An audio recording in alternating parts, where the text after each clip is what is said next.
la mort, nous y aurons tous droit. Ou pas? Depuis que l'humanité existe, une même angoisse nous poursuit, celle de mourir. Des mythes anciens de la fontaine de jouvence aux élixirs d'immortalité des alchimistes, en passant par les rituels sacrés et moins sacrés, censés prolonger la vie, l'homme a toujours refusé d'accepter sa fin comme une fatalité. Et aujourd'hui, cette obsession ne s'est pas éteinte, elle a simplement changé de forme. Cryogénisation, transfert de conscience, biotechnologie, intelligence artificielle, la course contre la montre est plus vivante que jamais. Mais jusqu'où sommes-nous prêts à aller pour échapper à l'inévitable? Bon, ça paraît fou, mais il y a certaines techniques visant à prolonger la vie qui se font déjà, et d'autres qui ont pour ambition rien de moins que l'immortalité. Soit en cours d'étude, soit dont l'existence future reste théorique et repose sur le développement de plusieurs secteurs créés par l'homme dans le futur.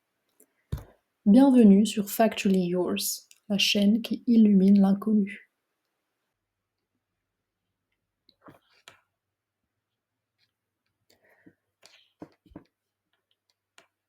Aujourd'hui, on va parler d'un truc complètement fou.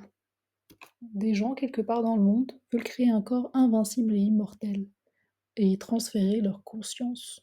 En gros, contrôler un corps robotique avec leur cerveau et une puce, ou carrément uploader leur esprit dans un ordinateur, un peu comme dans la série Upload. Et la première étape, c'est de comprendre comment fonctionne la conscience. Mais là, un souci pointe déjà le bout de son nez. Est-ce que moi, c'est juste ma conscience, ou est-ce que c'est mon âme, ou les deux? Et si on transfère que la conscience, est-ce que je reste moi? Pour beaucoup de religions, l'âme, c'est divin, et elle ne se transfère pas. Donc techniquement, on n'échapperait pas à la mort. Mais certains transhumanistes veulent aller plus loin, une sorte de réincarnation artificielle, conscience et âme. Rien que ça. Pour en arriver là, il faut d'abord comprendre le cerveau et le reproduire. L'IA fonctionne déjà un peu comme un réseau de neurones. Sauf que nous, on a 86 milliards de neurones, connectés de façon ultra complexe. Il existe même un projet, le Human Brain Project, qui veut créer un modèle numérique complet du cerveau humain. La mémoire humaine, c'est environ 1 pétaoctet, soit tout Internet. Et encore, c'est peut-être sous-estimé. Autant dire qu'il faudrait plusieurs ordinateurs quantiques pour gérer tout ça. Mais le cerveau, il ne fait pas que stocker des souvenirs. Il traite aussi des infos, il trie, il organise, il crée des liens, il supprime. Et pour simuler tout ça, il faut non seulement un stockage colossal, mais aussi une puissance de calcul monstrueuse.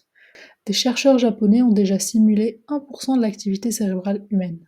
Ça a pris 40 minutes à leur supercalculateur pour le faire. Et c'est le 4e supercalculateur le plus puissant au monde. Juste 1%. On ne parle même pas encore des émotions, de la créativité, de l'art.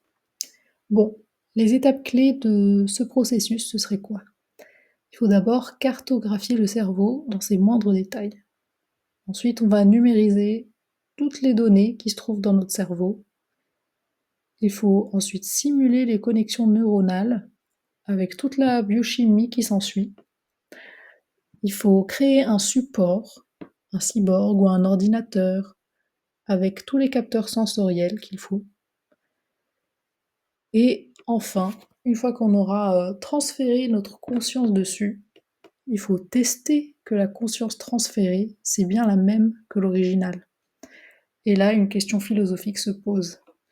Est-ce que si la copie, elle dit «Oui, je suis moi», est-ce que c'est vrai?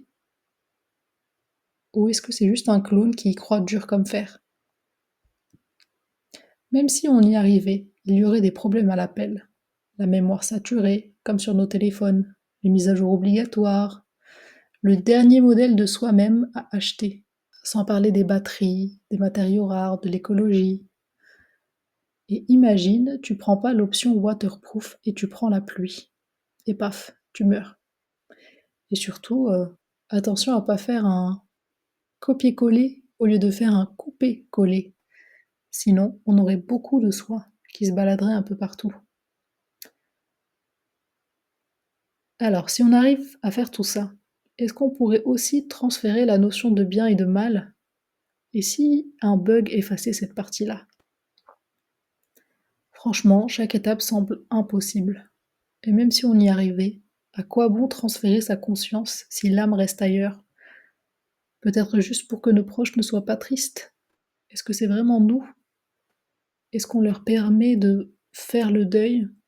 En attendant, on peut déjà se demander si la vraie immortalité, ce n'est pas simplement de laisser une trace dans le cœur des autres. Et je vous dis à la semaine prochaine pour la partie 3.